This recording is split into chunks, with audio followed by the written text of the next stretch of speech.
நாங்கள் இங்கே வரவேற்கிறோம். அவர் என்னை இங்கே உங்களை சொன்னதுதான் நான் சொன்னேன். அவர் இங்கே வருகை தமிழகத்திற்கு மிகப்பெரிய பலத்தை தரும், தமிழகம் ஆன்மீக பூமி என்று நாங்கள் நிரூபிப்பதற்கு அவரது வருகை எங்களுக்கு உதவி செய்யும். மரியாதைக்குரிய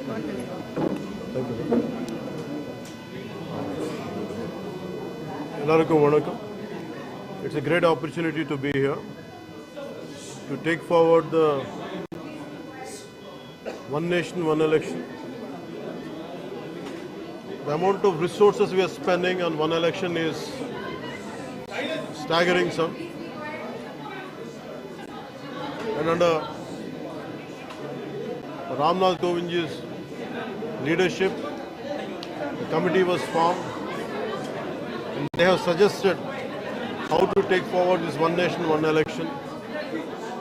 And most of the people have agreed, except certain parties from India Alliance. I came to Tamil Nadu to request Honorable CM Sri Stalin Avargal to rethink, to recall his decision. I can't audible. The audio, like sound is for me, microphone.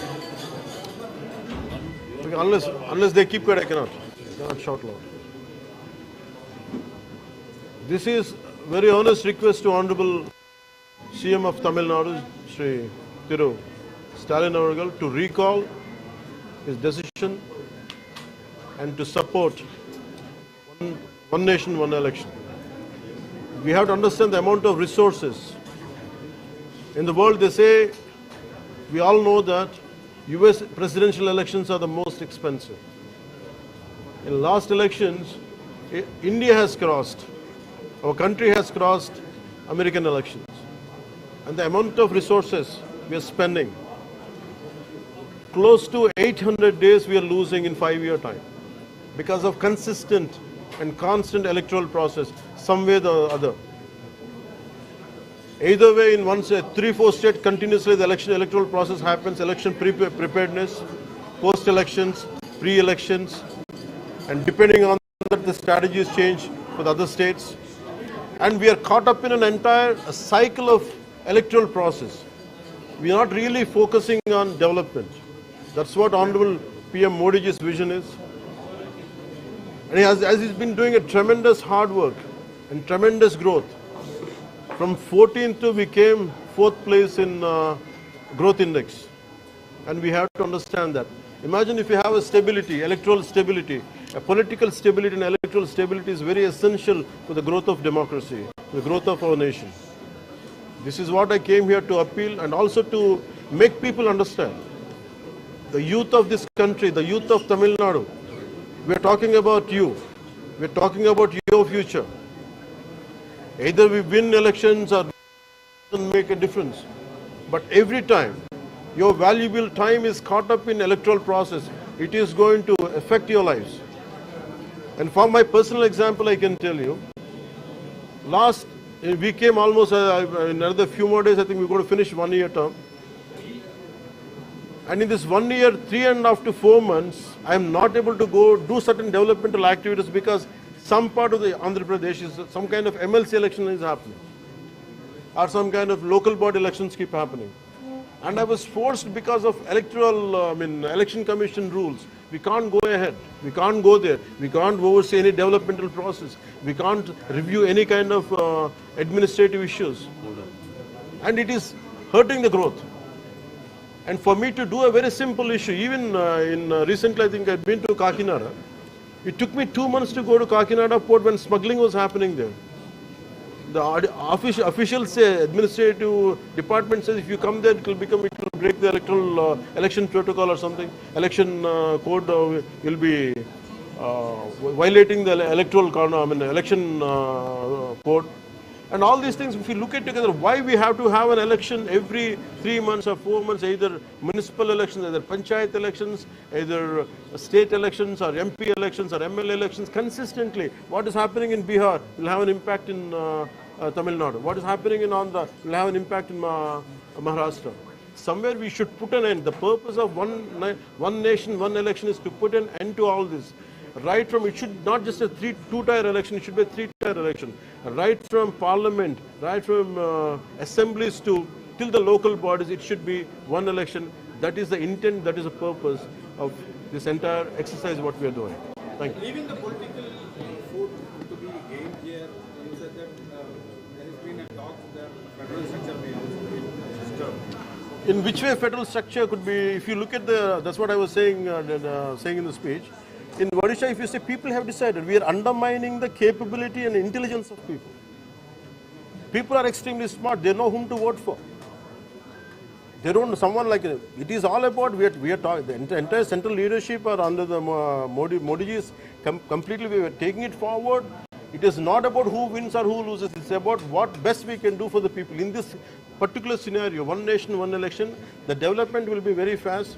And for example, if even 15th Finance Commission funds are getting delayed because they say that Panchayat elections had to be held for that. And so many issues are recurring. There is no federal structure, federal spirit will be like it will be disturbed. There is no way. It's always a fear. It is more of a political debate rather than reality. That's what we look at. Even in the present form, Election Commission grapples with conducting elections, stretching it to 3 months, 4 months. Do you think when they have to hold for the entire assembly's mistake? So we have to understand. Sir, we have to understand. We have to understand. We have to understand.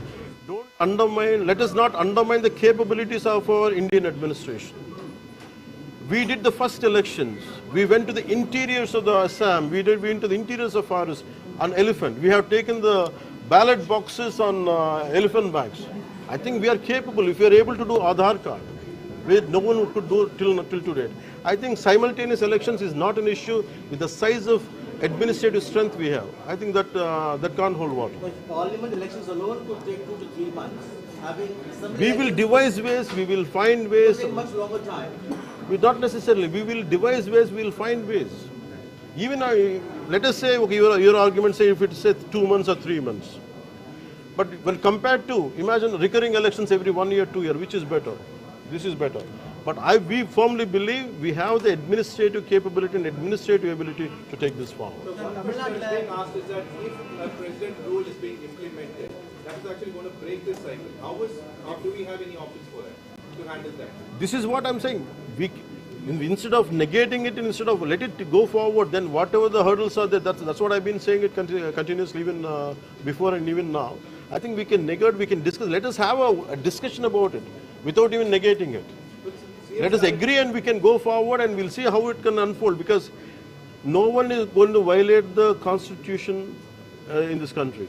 It will take, maybe we have some issues, we can sit and discuss and we can solve it. But if you don't give a dialogue, if you don't give a space for dialogue, the issue is going to crop up.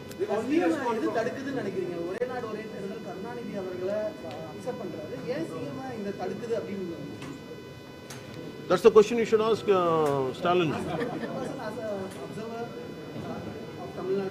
I feel, that's what I'm saying.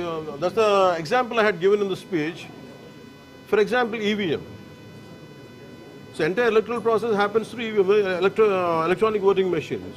For example, from my side, I can say in 2019, the YCP government has won the elections with the same EVMs. And with the same EVMs, Congress has lost. But with the same EVM, BJP had lost its strength in last elections. And with the same EVMs, YCP government had lost the elections. We came. The moment we won, and suddenly they feel that it is being tampered. The issue is not about which side, like as long as it is convenient to you, you will take this. And I think that's how we look at it, one nation, one election.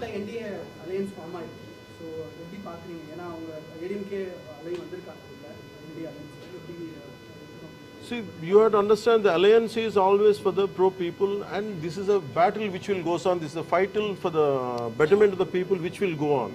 Irrespective of results, we firmly believe we're going to win this election. We're going to win this election. I'll come, sir. TV case Vijay's, the way of pattern is kind of following yours. Do you think so? I think none could be followed any other person. So because for me, I tell you, the reason is I've been in politics for 15 years. And it is not, we initiated a party in 2014 and we could not sustain. It was initiated by my sustain and it has to be merged into Congress. Then I came, I lost the election. So it is a tough battle to be in electoral process because I know being an actor is different. Being getting into active politics are two different things. I think I wish him all the good. I think we don't know how it unfolds because my example cannot be modeled on him. Well, could it be? I'll take this. During the speech as well, like many of the leaders had spoken about how your role in Tamil Nadu going forward for the election is going to be. Are we going to see Pawan Kalyan more campaigning in Tamil Nadu during the election? For me, as a part of NDA alliance, it is our primary responsibility. I went not for Tamil Nadu, I went for Karnataka in 2014. I went to Maharashtra, and I went to. Definitely, I'll do some whatever is needed to be done in Tamil Nadu. That's what. Sir, does Shansina have any plans to extend its footprint into Tamil Nadu? I can give a very strange answer for that because first of all, I don't want to be in politics. I was forced to be. Somehow my passion for the country, to serve the country, got me into politics. I never wanted to be in politics. I came into politics. I never wanted to extend the party beyond AP. But people even from Telangana, they want me to come there. So for me, it is not just extending party is a tough job. Because it's not just because someone has money, someone has popularity. It doesn't go like that. You need a committed group of people who will work for you. And if that kind of group is there, I don't know. But as I know, I'm not seeing that. Thank you.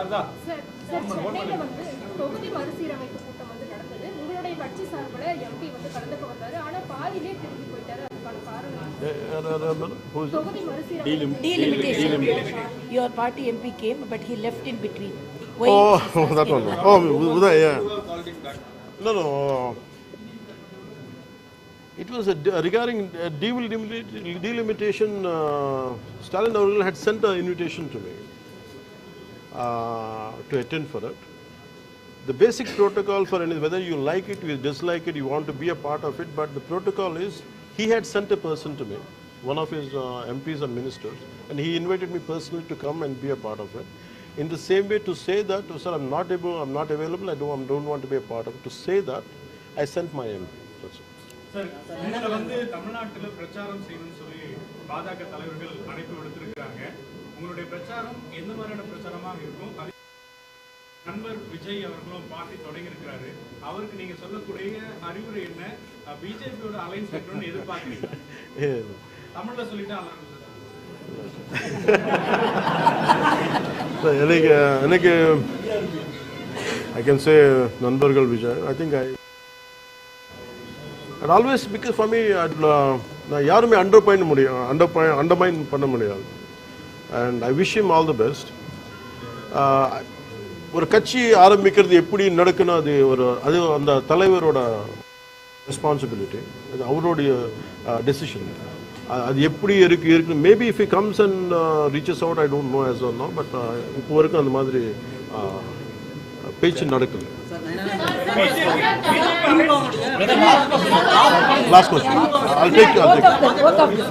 Your stance on Sanatana Dharma stance on Sanatana Dharma and in the run to the 2026 elections, do you think this is also going to be one of the key issues that NDA alliance will face? See, Sanatana Dharma is something to do with, for me, when I talk about Sanatana Dharma, it's about this is the land of Sanatana Dharma.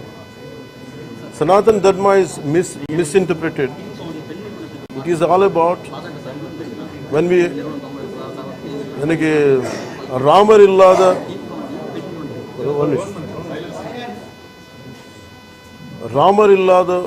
ஆந்திராவில் ராமர் இல்லாத ஊர் இருக்காது. தமிழ்நாட்டில் பிள்ளையார் இருக்காது, தெரு இருக்காதுன்னு சொல்லுவாங்க. So it is about Sanatana Dharma, praying to it is a part and parcel of the entire Indian cultural ethos or spiritual ethos. But someone on purpose, or consistently if they attack it, and they don't attack Islam, they don't attack Christianity, but constantly they attack Hinduism, someone I have to say it is my fundamental right. I said, your opinions are hurting me.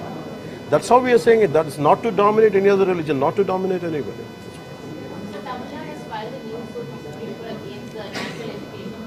Yeah. Because once they're not given, Andhra being one of the states that has implemented it, even today there's an assumption that it's an imposition of Hindi language. So how do you see that? For me, if I was educated here, but no one has forced me Tamil. I said for my love for Tamil, I have learned Tamil. Even now, after 30 years, I'm coming here, but still, whatever Tamil I could read, and it's more about love. No, language cannot be imposed. But national education policy says, let us opt for, instead of opting for a Spanish, instead of opting for want to go for French. Here there is an Alliance French. As a kid, I used to go to Alliance Française. I used to go to Maximal Bauern to learn German language. When we are trying to go and learn other language, why can't we learn our own regional languages, which are very essential for day-to-day interactions and for to do business and whatever benefits. Thank you.